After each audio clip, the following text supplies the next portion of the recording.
around with that. I don't care.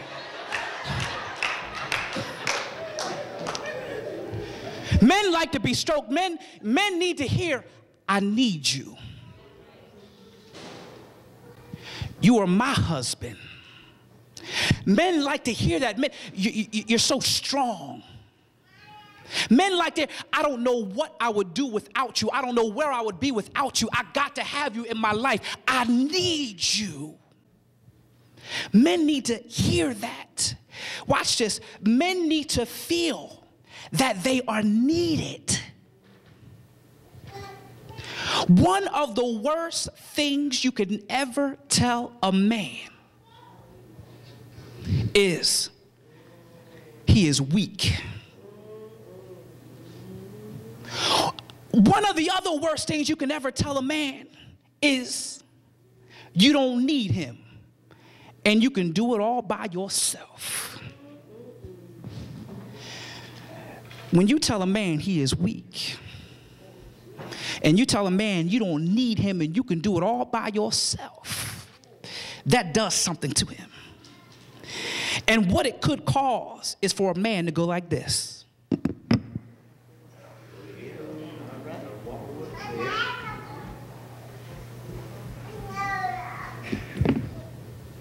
When you see a man go like this, there's some problems. And that frustration led to him, look, his hands are up, to let go. Because the man now feels disrespected in his own home. Watch this.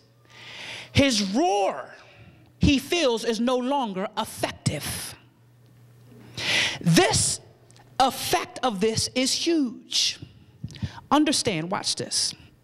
Believe it or not, it is a natural instinct for males to protect and to be the voice representing their family. It's a natural instinct to protect for a man to those who love him, to those who he loves. You know what I'm talking about. If you're in the house and you're sleeping and you hear something down the stairs, it's the man that gets up, pokes out his chest and says, who's down there? Because in his eyes, whoever comes through this door, if you're going to get to my family, you got to come through me first. I'm protecting. But it is the male who likes to defend. Even an easygoing guy, when he has to be, he can roar and not be so easygoing. But the problem occurs when he is not recognized in that first position. You see, when a male is in that first position, which you can quote unquote call it the head, if you have a problem with that, you can call it the first position. When he's in that first position, he feels as though he's needed. He's the one who's protecting. He's the one who's providing. He's the one who's here. He's the one who stands, and you're the first person you see when you open the door because he's the male. He's the lion. But the problem occurs when he is not recognized in that first position, when he's not the voice, when he's not the protector. Watch this. When he feels that struggle, all other positions suffer. When the male doesn't feel like he's in that first position, well, you might as well forget about the protector. Let me go back to you being laid in the bed, y'all in the bed. Somebody hears the noise downstairs, and you look at you, baby, you gonna go hear what that is? You go see what it is. Because in his mind, you called me weak, which means you think that you're stronger than me. You go see what it is. You knocked him out of that first position. He no longer feels like the strong, dominant male that he needs to feel like. It affects the other position, the romancer. Why should I do it? I'm weak. I'm not in that first position. Now it gets flipped around. You romance me. And now there's a struggle. The provider. You called me this and that, and it works vice versa.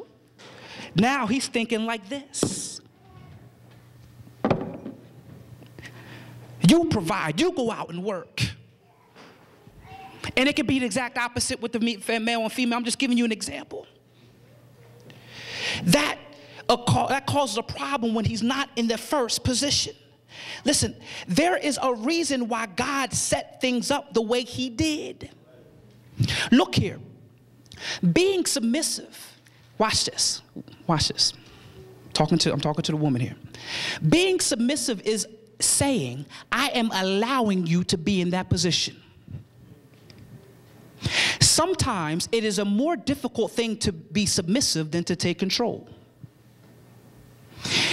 In the position that you are in, women, watch this. You know that no matter whether you're voicing it or not, you have a way to sway.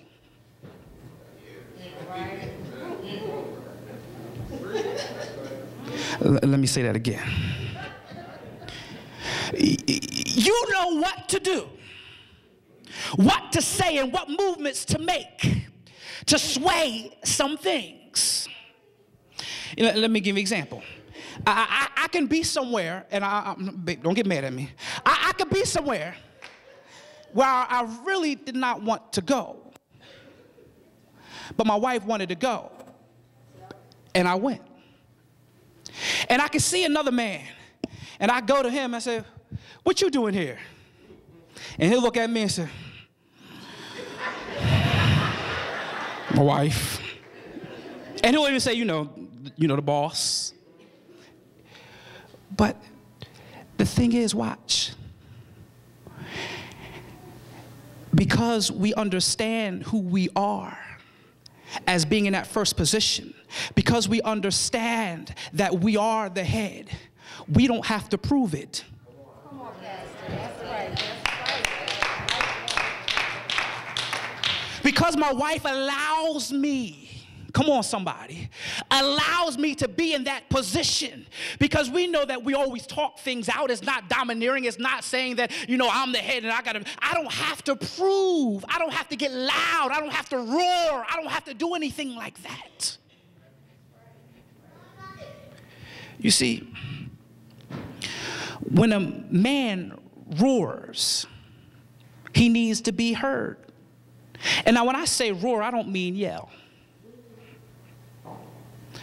What's love got to do with it? Everything. Because watch this. We have to resist the fleshy temptations. Those things that tell us we need to satisfy ourselves. Because when you become one, it is no longer about yourself. Go 3 verses down to 28, 5 and 28.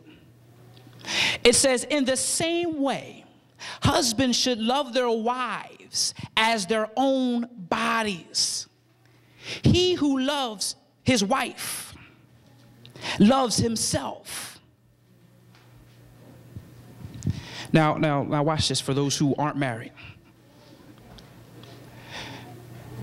How are you going to get involved with someone who doesn't love themselves and expect them to love you? Y'all, come on, somebody. How in the world? That's a setup.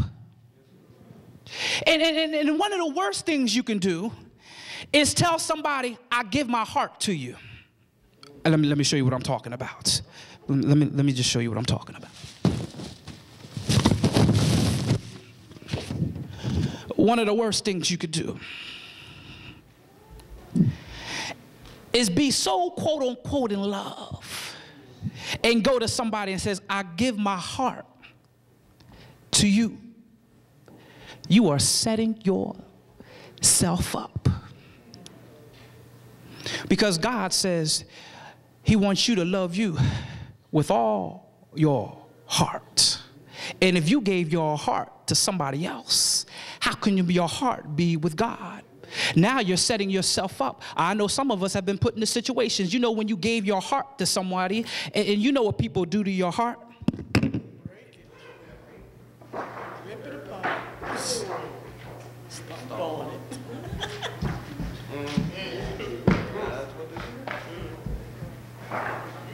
Here, you want it?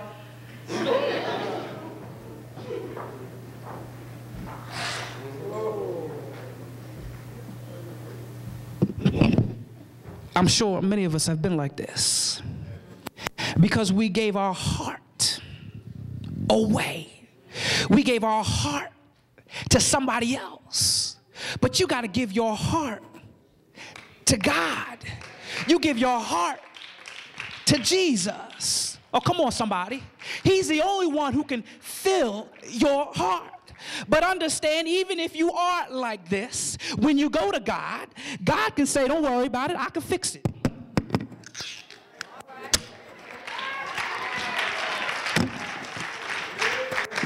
You're back in business. Now keep your heart with me and don't give it to nobody else. Because the second you give your heart away, nobody takes care of your heart like I take care of, y'all not hear what I'm saying, like I take care of your heart.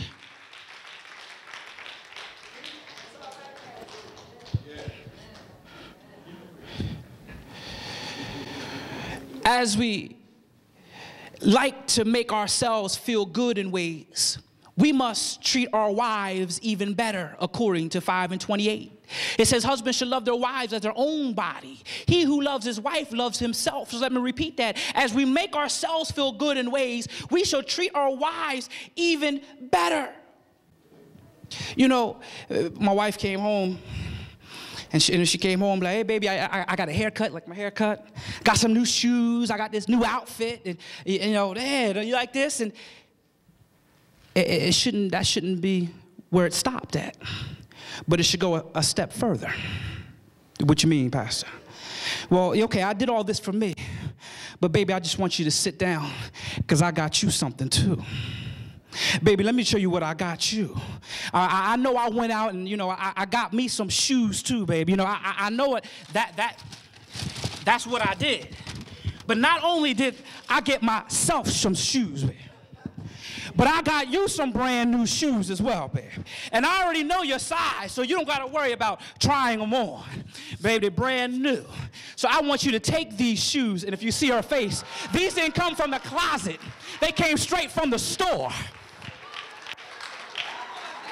It's not about just me buying some shoes. Now watch this. I know exactly what you're thinking. Baby, what am I going to wear these shoes with? I handle that as well. Y'all not hear what I'm saying. Sometimes you just got to say, I want a little shop. And I got you a dress for you to wear. Y'all not hear what I'm saying. So yeah, I did it for me, but I also did it for you as well.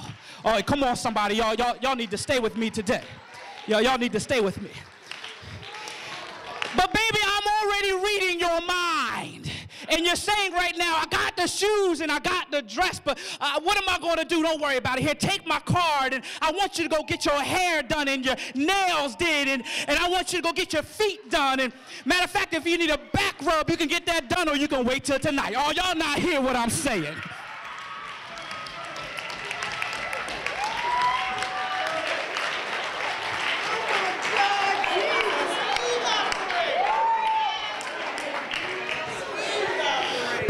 You got to love your wife, and it even goes further than that. That as you take her to the hairdresser, as he's sitting underneath the hairdryer, she opens her pocketbook to find a Post-it that says, looking forward to tonight.